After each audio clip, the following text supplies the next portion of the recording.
Tudo bom, gurizada? Sejam muito bem-vindos ao canal Cognissomos. Eu sou o Prof. Neviton e na microaula de hoje a gente vai alocar filamento fino e filamento grosso dentro do espaço sarcomérico e vamos ver todas as funções das proteínas que estão dentro do nosso sarcômero. Então vamos lá pro vídeo?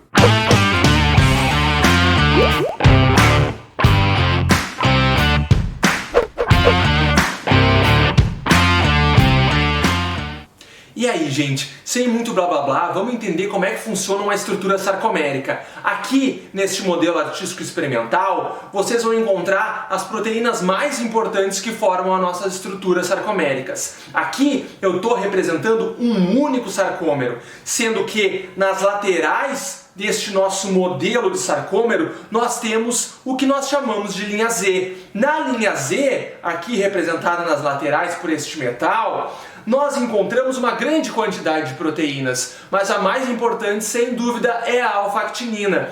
Mas não confundam com a actina que está sobre o nosso filamento fino, ok? Bom, saindo das nossas extremidades, indo para o centro do nosso sarcômero, nós temos o que a literatura chama de linha M. A linha M é formada por um conglomerado de proteínas, sendo que as mais importantes são a miomesina, a proteína C e a proteína M, além da creatina sinase, mas a creatina sinase não é uma proteína estrutural, e sim uma proteína do metabolismo energético.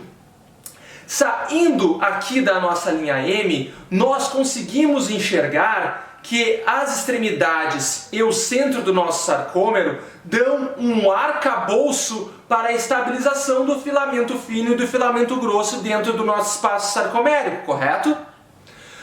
Sabendo disso, a função das proteínas da linha M, assim como da alfa-actinina aqui na nossa linha Z, é basicamente dar este arcabouço para que exista o ancoramento do nosso filamento fino a partir da conexão da nebulina com a alfa-actinina e do nosso filamento grosso a partir da conexão da titina com a nossa alfa-actinina. Ainda é importante salientar que no caso do filamento grosso, vocês enxergam que a titina se associa fortemente à nossa linha Z e também à nossa linha M. Ou seja, existe um arcabouço formado pela linha M e pela linha Z que são necessários para que haja a estabilização do filamento grosso dentro do espaço sarcomérico. Já quando a gente enxerga o nosso filamento fino, a gente tem a nebulina basicamente se conectando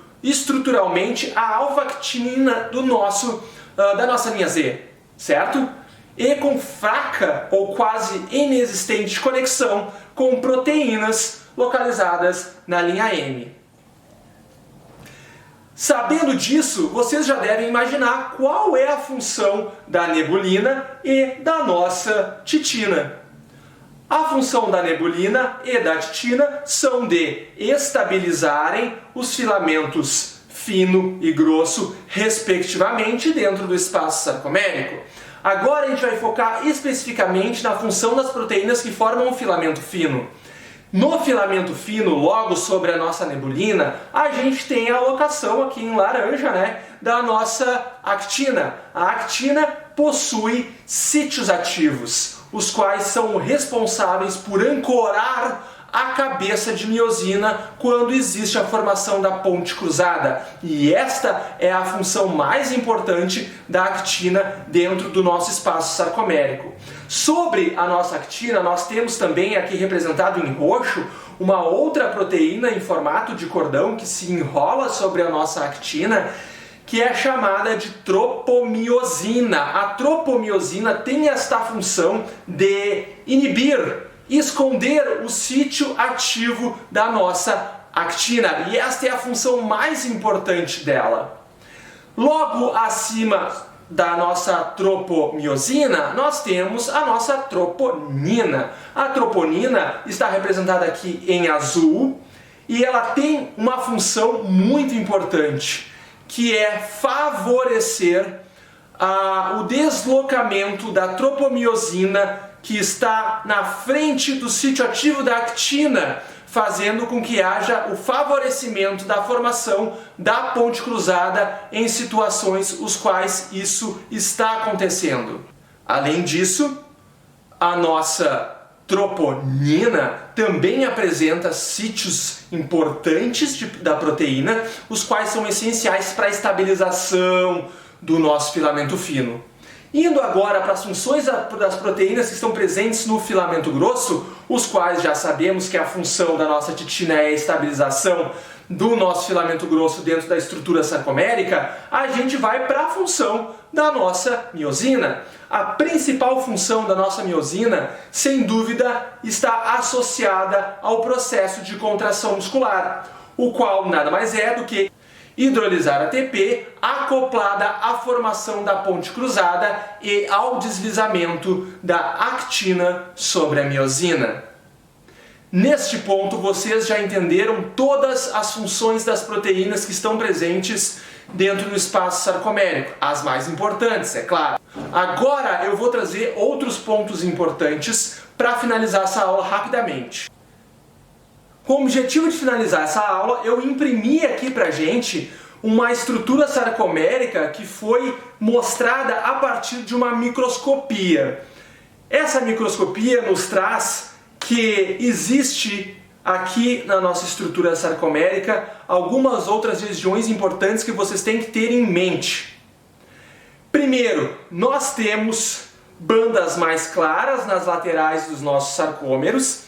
Essas bandas mais claras são chamadas de bandas I, ou seja, bandas isotrópicas, e elas têm este nome basicamente porque a luz, quando incide nessa região, que foi lançada pelo microscópio, ela consegue se dissipar com a mesma intensidade por toda a região dessa área do nosso sarcômero.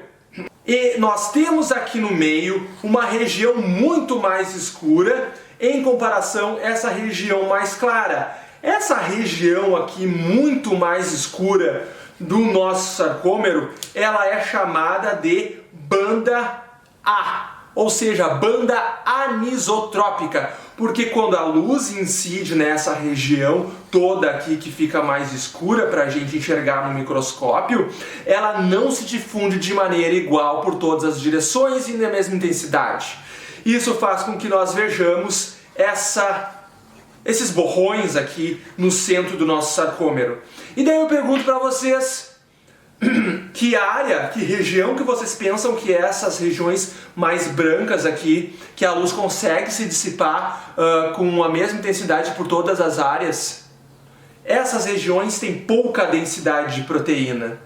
Então, essas regiões são as laterais do nosso sarcômero, sabendo que essas linhas aqui são as nossas linhas Z, certo? Além disso, dentro da nossa banda anisotrópica, nós temos o que nós consideramos linha H ou zona H. A zona H vai compreender esta parte mais central aqui do nosso sarcômero. E no meio dela a gente vai encontrar claramente a nossa linha M. Fácil de entender, né, pessoal? Agora, mais uma coisa que eu acho que é importante para vocês entenderem.